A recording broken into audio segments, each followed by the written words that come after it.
मालिकेच्या आजच्या भागामध्ये आपण पाहत आहोत अबीर ओवी हे दोघेही जण आता पंढरपूरला निघालेले असतात. अबीर ओवीला म्हणत असतो, अगं ओवी, काय करतेस, जरा पटापट चाल ना.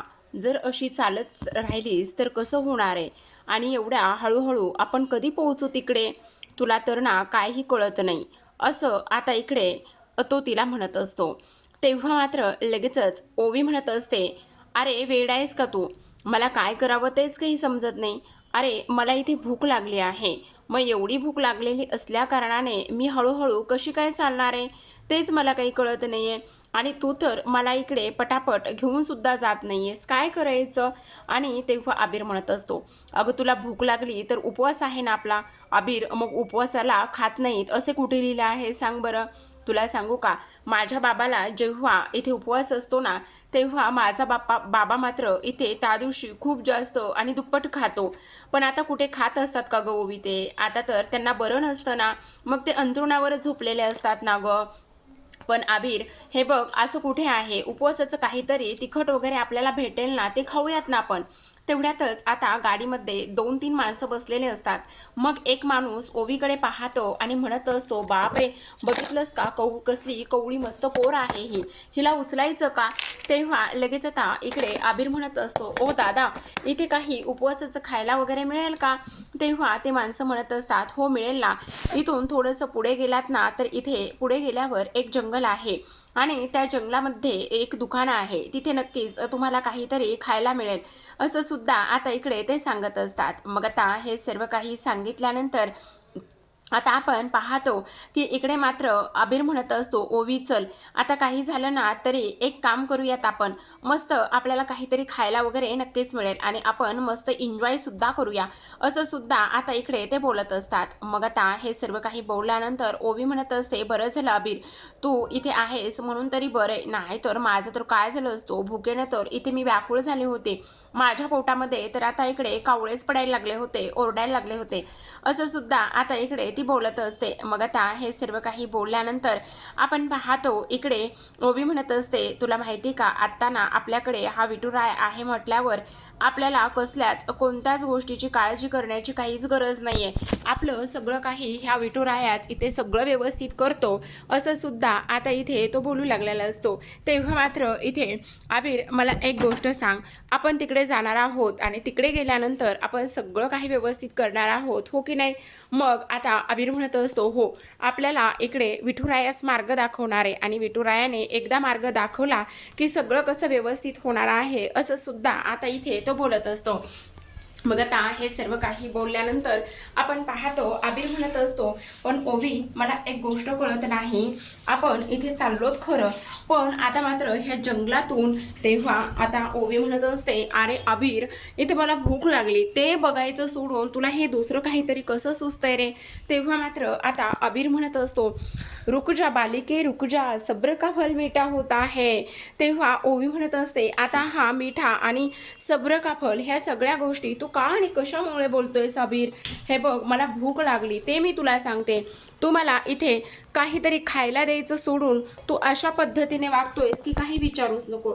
दुसरीकडे आपण पाहतो आता मोनिका मुलांसाठी नाश्ता घेऊन निघालेली असते आणि खोलीमध्ये जाते. खोलीमध्ये गेल्यानंतर ती आता पाहत असते की इथे कोणी आहे का म्हणून, आणि तेव्हा आबीर ओवी असा करूनच ती आता आवाज देऊ लागलेली असते. जेव्हा ती आवाज देत असते त्यावेळेला मात्र इकडे आता मुलं खोलीत नाहीत ही गोष्ट त्यांच्या लक्षात येते. मग आबीर हा एका जंगलाच्या दिशेने घेऊन आलेला असतो आणि एका जंगलाच्या दिशेने घेऊन आल्यानंतर इथे मात्र आता आबीर आणि ओवी हे दोघेही जण पेरू खात असतात आणि पेरू खात असताना आता मात्र इकडे ओवी म्हणत असते, वारे वा आबीर, आज तर फारच जास्त आनंद झाला मला, खरं सांगू का, एवढा आनंद झाला म्हणून काय विचारूच नको, तुझ्यामुळे एवढे छान आणि गोड रसाळ असे पेरू मला खायला मिळालेत. आणि तुला आबीर भीती वाटत नाही का रे ह्या जंगलाची, असं म्हटल्याबरोबर आता मात्र इकडे तो म्हणत असतो, ती म्हणत असते, अजिबातच मला ह्या जंगलाची वगैरे भीती वाटत नाही. तेव्हा आबीर म्हणत असतो, हो का, मग ओवीला त्याने मिठी मारलेली असते आणि तेव्हा ओवी म्हणत असते, तू आत्ता तर मला म्हणत होतास की तुला ह्या जंगलाची वगैरे कसलीच भीती वाटत नाहीये म्हणून, आणि आता तर पाहिल्यानंतर तू पूर्ण घाबरलेला आहेस, नेमकं तुझं काय चाललेलं आहे असं सुद्धा आता इथे ओवी त्याला बोलत असते. मग आबिर म्हणत असतो त्याचं काय आहे ना, मला वाटलं तू घाबरलेली असशील आणि तुला सपोर्टला म्हणून मी इथे मिठी मारली, बस एवढंच, असं सुद्धा आता इकडे तो बोलत असतो. आता हे सर्व काही बोलणं झाल्यानंतर आबिर आणि ओवी हे पुढच्या प्रवासाला निघालेले असतात. मग आता ओवी म्हणत असते, आबिर हे तर सगळ्यात चांगली आणि आनंदाची गोष्ट आहेच, पण तुला एक गोष्ट सांगू का, काही जरी झालं ना तरी मात्र इथे तू माझ्यासाठी हे सगळं काही घेऊन आलायस ना, त्यामुळे मला फार आनंद झालाय. दुसरीकडे अमृता आता आबिर आणि ओवीला शोधत असते.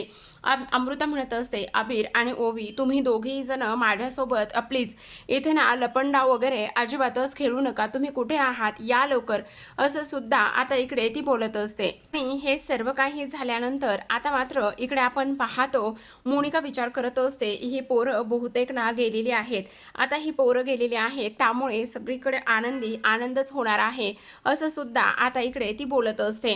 मग आता इकडे अमृता बबलूला म्हणत असते, अरे बबलू खूप मोठा प्रॉब्लेम झालाय. बबलू म्हणत असतो, कसला आणि कोणता प्रॉब्लेम झालाय. तेव्हा ती म्हणत असते, मुलं तर घरात नाही येतं, सगळीकडे मी शोधले. मग अमृता आणि बबलू हे दोघेही जण आता मुलांना शोधू लागलेले असतात. सावली म्हणत असते, वहिनी काय झाले. तेव्हा ती म्हणत असते, अगं मुलं खोलीत नाही येत. तेव्हा सावली म्हणत असते, थांबा मी पाहते. मग आता सावली धावतच खोलीमध्ये जाते. आबिर ओवी करत असते, पण इथे मात्र तिला कोणीही दिसत नाही. आणि तेव्हा ती दरवाजा बंद करून निघणार तेवढ्यातच तिची ओढणी ड्रावरला अडकते. मग ओढणी ड्रावरला अडकल्याबरोबर आता मात्र इकडे एक चिठ्ठी लिहिलेली असते आणि त्या चिठ्ठीवर लिहिलेलं असतं की आई तू आमची अजिबात काळजी करू नकोस, आमचा सुपर हिरो आणि बाबा जोपर्यंत बरा होत नाही तोपर्यंत आम्ही वारीला जाणार आहोत, आम्ही पांडुरंगाकडे जाऊन पांडुरंगाचं दर्शन घेणार आहोत आणि एकदा का पांडुरंगाचं दर्शन घेतलं की मग कसं सगळं व्यवस्थित होणार आहे, असं सुद्धा आता इकडे ती बोलत असते. आणि ही चिठ्ठी सावलीने वाचलेली असते. जेव्हा चिठ्ठी सावली वाचते तेव्हा तिच्या पायाखालची जमीनच सरकते. तिला तर समजत नाही की आता काय करावं आणि काय नाही म्हणून. सावली असं बोलल्याबरोबर आबिर आणि ओवी म्हणून जोरात वरडते. तेवढ्यातच अमृता आणि बबलू हे दोघेही जण येतात आणि दोघेही जण आल्याबरोबर इथे तिच्या हातातली चिठ्ठी पाहतात आणि त्या चिठ्ठीवर लिहिलेलं ते सगळं काही पाहत असतात. आता हे सगळं काही पाहिल्यानंतर इथे ती बेशुद्ध होऊन पडत असते. दुसरीकडे मात्र आता हे दोघेही जण रस्त्याने चालत असतात.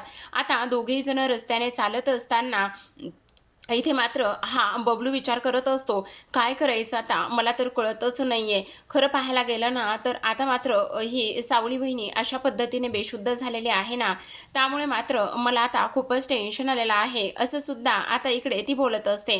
मग आता हे सगळं काही बोलल्यानंतर आपण पाहतो की लगेचच इकडे मात्र आता अमृता म्हणत असते, तू पटकन जा आणि तिच्यासाठी पाणी घेऊन ये. तेव्हा पाणी आणल्यानंतर सावली शुद्धीत येते. मग सावली शुद्धीत आल्यानंतर धावतच खाली येते आणि खाली आल्यानंतर मंदिरात म्हणजेच तिथे असलेल्या देवघरामध्ये जाऊन बसत असते. आता देवघरामध्ये जाऊन देवाकडे साकडं घालत असते. माझी दोन्ही मुलं इथून घरातून बाहेर पडली आहेत, काही जरी झालं तरी सुद्धा त्यांना सुखरूप परत आण, असं इकडे ते दोघेही जण म्हणत असतात. आता इकडे मात्र आबिर आणि ओवी हे रस्त्याने जात असताना त्या लोकांनी इथे ओवीला पकडलेलं असतं आणि गाडीमध्ये टाकलेलं असतं. जेव्हा ओवीला पकडून ते गाडीमध्ये टाकतात त्यावेळेला मात्र ओवी ओरडत असते, तर आबिर मात्र इकडे ओवी ओवी ओवी म्हणून आवाज देत असतो आणि तिच्या मागेच तो धावू लागलेला असतो. इथे ओवी सुद्धा ओरडायला लागलेली असते, आबिर आबिर मला वाचव आबिर, असं म्हणून ती आता त्याला आवाज देऊ लागलेली असते. दुसरीकडे सावली आता विठुरायाकडे प्रार्थना करत असते. ती म्हणत असते, काही जरी झालं ना तरी सुद्धा इथे आता माझी ओवी आणि त्याचबरोबर माझा आबिर हा सुखरूप असू दे. माझी दोन लेकरं तुझ्या विठुराया पायाशी निघालेली आहेत, ती लहान आहेत, चिमुकली आहेत, काही जरी झालं तरी सुद्धा माझी मला मुलं परत मिळाली पाहिजे, असं सावली प्रार्थना करू लागलेली असते. दुसरीकडे आपण पाहतो आबिर मात्र त्या गाडीच्या मागे धावत असतो. जोपर्यंत धावता येते तोपर्यंत तो ओवी ओवी करूनच धावू लागलेला असतो. आता मात्र इकडे सावलीला तिची डिलेव्हरी आठवते. तिने 2 मुलांना जन्म दिला होता आणि 2 मुलांना जन्म देऊन सुद्धा एक मूल मात्र तिच्यापासून गायब झालं होतं आणि आज मात्र तिला ह्या सगळ्या गोष्टींचा त्रास होऊ लागलेला असतो आणि त्यानंतर डॉक्टरांनी असं सांगितलेलं असतं की एक मूल जे आहे ते एक मूल मात्र तुमचं इथे नाहीये आणि त्याचबरोबर एका मुलाला तुम्ही गमावलं आहे. त्यानंतर आबिर अशा पद्धतीने आता इकडे तिच्या सोबत होता आणि तिच्या सोबत असताना सुद्धा ह्या सगळ्या गोष्टी झाल्यात. माझ्या ओवीला आणि आबिरला वाचवलं पाहिजे असं इकडे ते बोलत असतात. दुसरीकडे आपण पाहतो आता इकडे ह्या 2 चिमुकल्यांच्या भेटीला किंवा ह्या 2 चिमुकल्यांना वाचवण्यासाठी साक्षात विठुरायांनीच अवतार घेतलेला असतो. जेव्हा मात्र इथे आता ही गाडी जात असते तेव्हा आबिर फार जास्त थकलेला असतो. आबिर इथे वाटच बघत असतो, काय करायचं, कशा पद्धतीने ह्या गोष्टी करायच्या समजत नाही. मग आता मात्र त्या गुंडांची गाडी जी आहे ना ती गाडी इथे आता बंद पडलेली असते. मग आता ती गाडी बंद पडल्यानंतर इथे आता लगेचच गाडीला त्या काहीतरी टेक्निकल प्रॉब्लेम झालेला असतो. मग आता गाडी थांबलेली असते. तर इथे मात्र आता विठुरायाचाच अवतार असलेला हा माणूस पुढे येतो आणि हा माणूस पुढे आल्यानंतर आता इकडे तो म्हणत असतो, आता मला सुद्धा पाहायचं आहे की तुम्ही दोघेही जण कशा पद्धतीने इथून जातात आणि काय करतात हेच मला बघायचं आहे, असं सुद्धा आता इकडे तो बोलत असतो. मग आता हे सगळं काही बोलल्यानंतर विठ्ठल विठ्ठल विठ्ठल विठ्ठल हे गाण्याचा गजर इथे होत असतो. ह्या गाण्याचा गजर इथे होत असताना आता मात्र सगळ्यात महत्त्वाचं म्हणजे की इथे आबिर सुद्धा धावत धावत मागे आलेला असतो. मग आता ही लोक म्हणत असतात, बापरे काय झालेलं असेल, गाडी मात्र कशी बंद पडली, काय झालं हे मात्र अजिबातच कळायला मार्ग नाहीये, कसं काय शोधायचं, काय करायचं हे मात्र मला अजिबातच समजत नाहीये, असं सुद्धा आता इकडे तो बोलत असतो. मग आता हे सर्व काही बोलत असताना सावलीची प्रार्थना आणि त्याचबरोबर इथे विठ्ठलाची भक्ती केलेली फळ मात्र आता सावलीला मिळणार असतं. मग आता तो माणूस तिथे आडवा आलेला असतो. मग तो म्हणत असतो, काय झालं, तुमची गाडी बंद पडली वाटतं. हो ना, काय करायचं, गाडी बंद पडली, काय करावं ते समजत नाही, असं सुद्धा तो माणूस म्हणत असतो.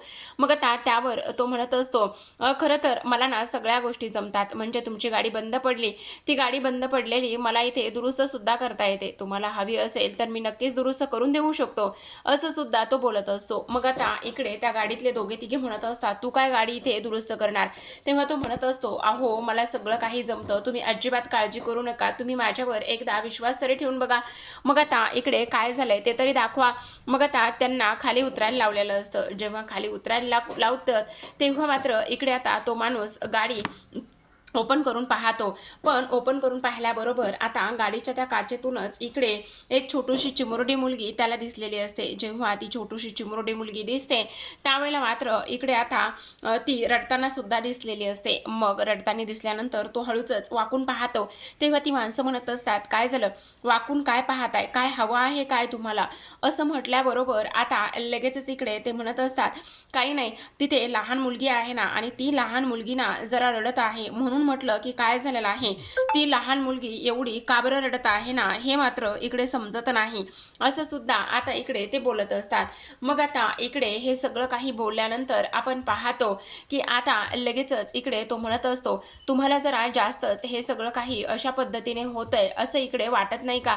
तेव्हा मात्र ते म्हणत असतात, हो ते तर अगदी बरोबर आहे, पण आता मात्र तुम्हाला एक गोष्ट सांगू का, तुमची गाडी तर दुरुस्त होणार आहे, पण ही मुलगी कोण आहे, तुम्ही मुलांचा इथे धंदा करताय का. तेवढ्यातच आता त्या माणसांनी इकडे त्याच्या गळ्यावरती मानेवरती धारदार शस्त्र धरलेले असतात, त्याला गंज पकडलेला असतो. तेव्हा तो म्हणत असतो, खरं पाहायला गेलं ना तर तुमच्या मेंदूसारखाच या शस्त्रांवर सुद्धा गंज पकडलेला आहे. तेव्हा ते म्हणत असतात, काय म्हणालास, तुझी हिंमत कशी झाली हे सगळं काही बोलण्याची. मग आता लगेचच तिथे आबिर ओवी ओवी करत आलेला असतो. मग आबिर ओवी ओवी करत आल्याबरोबर हे गुंड मात्र आबिरला पकडतात आणि आबिरला पकडल्यानंतर हे लोक म्हणत असतात, टाक रे चल, त्याला सुद्धा आतमध्ये टाक, काही जरी झालं ना तरी ह्याला सुद्धा चांगला धडा शिकूया आणि ह्याला सुद्धा चांगलीच ह्याचा माज आणि मस्ती जिरूयात, असं सुद्धा आता इकडे ते बोलत असतात. त्यानंतर आबिर सुद्धा आता त्या गाडीमध्ये जाऊन बसलेला असतो. आता आबिरला आतमध्ये टाकल्यानंतर हा माणूस म्हणत असतो, मला आता तुमच्या ह्या सगळ्या वागण्यावरून बोलण्यावरून एक गोष्ट तर मात्र नक्की समजली की तुम्ही ना इथे मुलांच्या किडन्या विकताय, तुम्ही ह्या सगळ्या गोष्टी करताय, हे मात्र मला सगळं काही समजलंय. पण तुम्ही अजिबात काळजी करू नका. ह्या तुमच्या सगळ्या गोष्टीमध्ये ना मी अजिबातच मध्ये पडणार नाही. मला तुमच्या कोणत्याही कामाशी वगैरे काही घेणं देणं नाही बाबा. तुम्हाला जे काही करायचं आहे ना ते करा. असं म्हणून तुम्ही तुमची गाडी चालू झालेली आहे असं म्हणून त्या दोघांना तो आतमध्ये गाडीत बसवतो. आता त्या दोघांना गाडीत बसल्यानंतर एक जण गाडीची डिक्की लावायला जातो. तेव्हाच तो मुलांसाठी धावून आलेला माणूस विठुराया त्याच्या मानेला धरतो आणि पिरगळून त्याला अक्षरशः जमीनदोस्त करूनच टाकत असतो. तो माणूस खाली जमिनीत लोळलेला असतो. आता हे आतमध्ये बसलेले दोघे जण म्हणत असतात, अरे बापरे, अजून हा कसा आला नाहीये, ह्यानी गाडी चालू करायला पाहिजे, आणखी हा कसा काय आला नाही, असं इकडे ती बोलत असतात. मग हे सगळं काही बोलल्यानंतर एक जण लगेचच आता त्याला आवाज देण्यासाठी गाडीतून उतरून बाहेर जातो. गाडीतून उतरून बाहेर गेल्यानंतर तो माणूस आता ह्या माणसाला सुद्धा चांगलंच बऱ्यापैकी लोळवत असतो. आता ह्याला सुद्धा बऱ्यापैकी लोळवल्यानंतर इथे मात्र आबिर आणि ओवी घाबरलेले असतात. मग आता दोघे जण तर जमीनदोस्त झालेले असतात. पण एक व्यक्ती असते ती म्हणजेच की आता त्यांच्या मुलांसोबत बसलेली. मग आता ती सुद्धा बाहेर येते आणि पाहते तर काय झालेलं आहे. मग तेव्हा तो विठुरायासारखा धावून आलेला माणूस ह्याला सुद्धा जमीनदोस्त करतो. ह्याला सुद्धा जमीनदोस्त केल्यानंतर आता मात्र इकडे शेवटी काय झालेलं असतं तर आबीचे दोन्ही मुलं आता ह्या माणसाने सुखरूप वाचवलेले असतात.